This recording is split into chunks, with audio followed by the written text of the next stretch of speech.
พียนไซส์สวยเลยครับ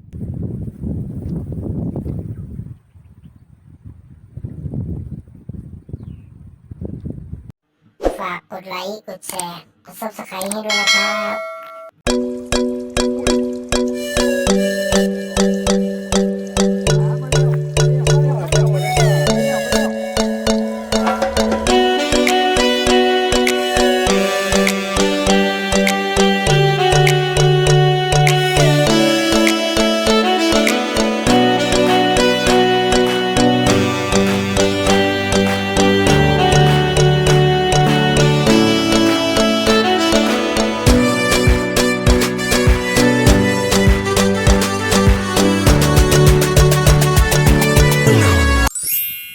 สวัสดีครับนะครับวันนี้ก็มาออกไม้กึ่งธรรมชาตินะครับผม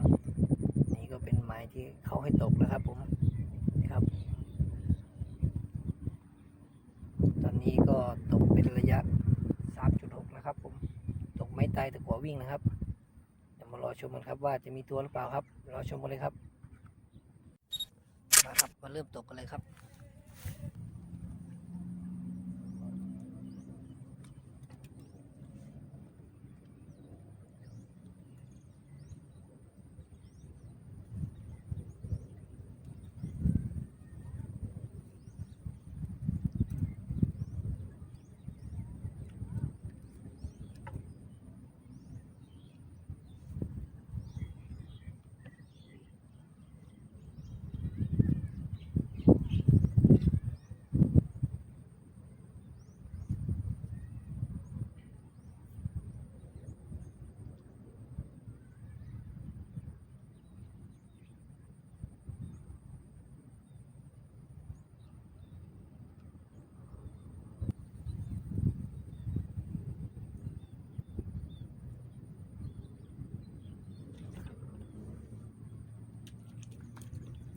มาแล้วครับเทียนครับเทียนแรกครับมาแล้วครับใส่สวยๆแล้วครับผม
ปลาดุกครับปลาดุก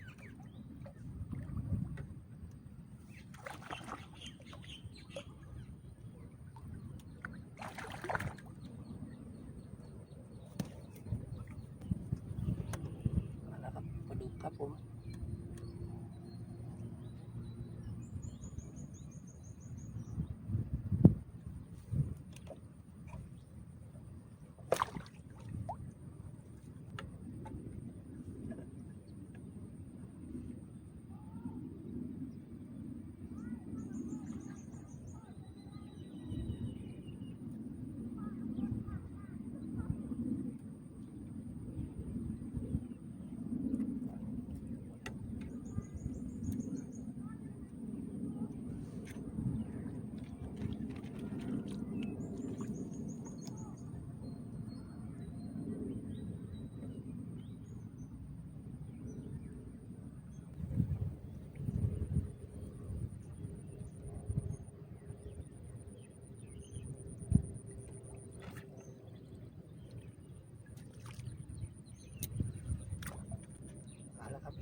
นิลเล็กครับ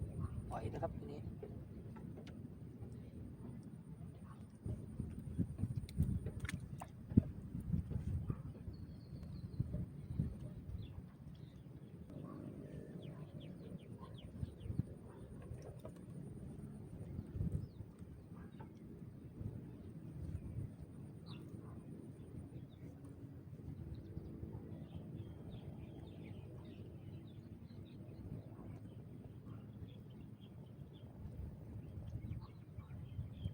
ครับผมปิดกล่องไปเมื่อกี้นะครับผม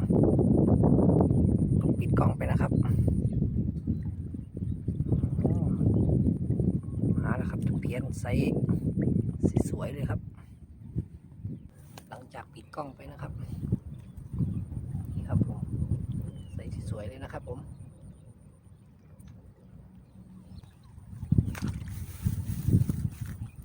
ลุยต่อครับ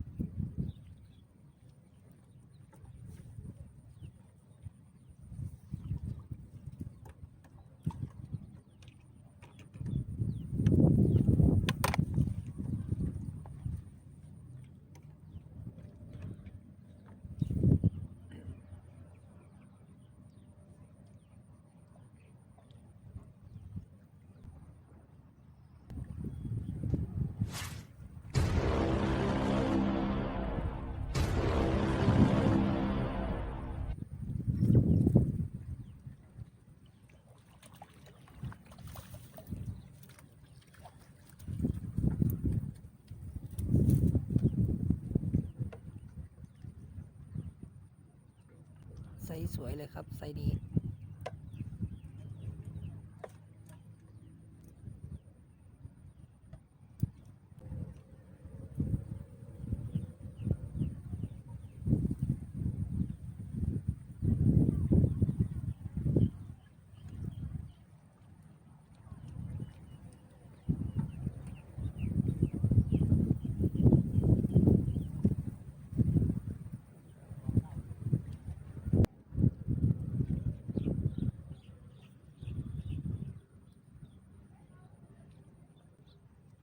ตะเพียนอีกแล้วครับท่าน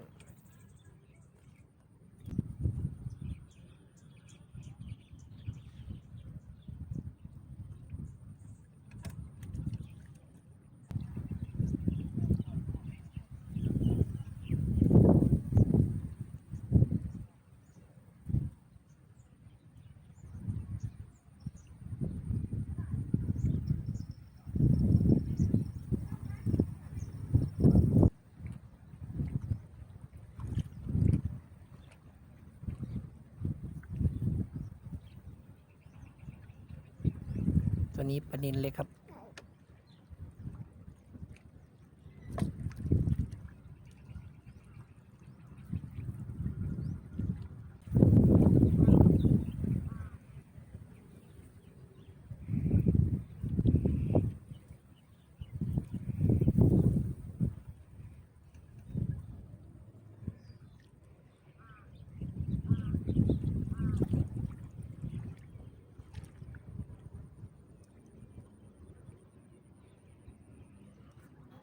โดนอีกแล้วครับปลานิลคู่เลยครับปล่อยนะครับสองตัวนี้ครับไปเลย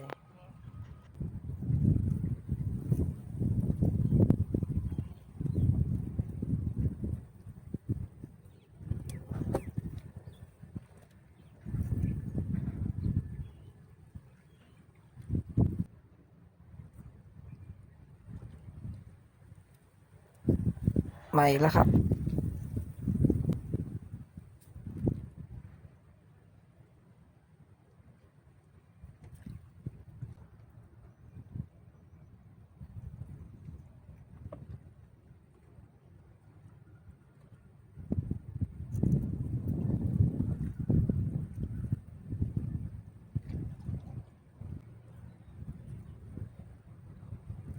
ปลานิลอีกแล้วครับตัวนี้ปล่อยนะครับ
ก็มีเวลา3 ชั่วโมงครับมาดูผลงานกันนะครับผม